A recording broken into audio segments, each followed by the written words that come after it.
হাল্কস are coming. Yes, হাল্কস। তো অনেকগুলো হাল্ককে নিয়ে আমরা একটা মুভি হতে দেখতে পারি, যার নাম হতে পারে ওয়ার্ল্ড ওয়ার হাল্ক। তো মার্ভেল অনেকদিন ধরে অনেকগুলো প্রজেক্টের মাধ্যমে সেট আপ করছে ওয়ার্ল্ড ওয়ার হাল্ক মুভিটা, যে মুভিটা আসতে পারে সিক্রেট ওয়ার্স এর পরে, যেখানে হাল্ককে প্লে করছেন মার্ক রাফেলো।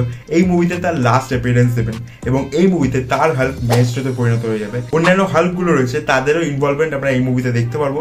এই মুভিটা হাল্কের একটা নো ওয়ে হোম টাইপের মুভি হবে, যেখানে হয়তো আমরা অনেকগুলো ইউনিভার্সের হাল্ককে একসাথে দেখতে পারবো, বা হয়তো একই ইউনিভার্সের অনেকগুলো হাল্ককে একই মুভিতে দেখতে পারবো। এখানে মার্ক রাফেলোর হাল্ক ম্যাজিস্ট্রেটে পরিণত হয়ে যাবে, মানে হাল্কের সব থেকে ডেঞ্জারাস ভার্সন, এবং তাকে আটকানোর জন্য এক হতে হবে অ্যাভেঞ্জার্স এবং এক্স মেনের টিমকে।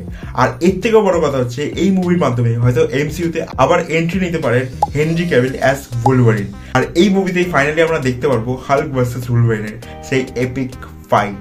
তো এই মুভিটার মাধ্যমে এমসিইউ তার পরবর্তী হাল্কদেরকে সেট আপ করবে, এবং এই মুভিটাই মার্ক রাফেলোর লাস্ট মুভি হতে চলেছে। শোনা যাচ্ছে এই মুভিতে হয়তো থরেরও একটা অ্যাপিয়ারেন্স থাকতে পারে। সো ওয়ার্ল্ড ওয়ার হাল্ক মুভির জন্য তোমরা কতটা এক্সাইটেড, কমেন্টে জানাও।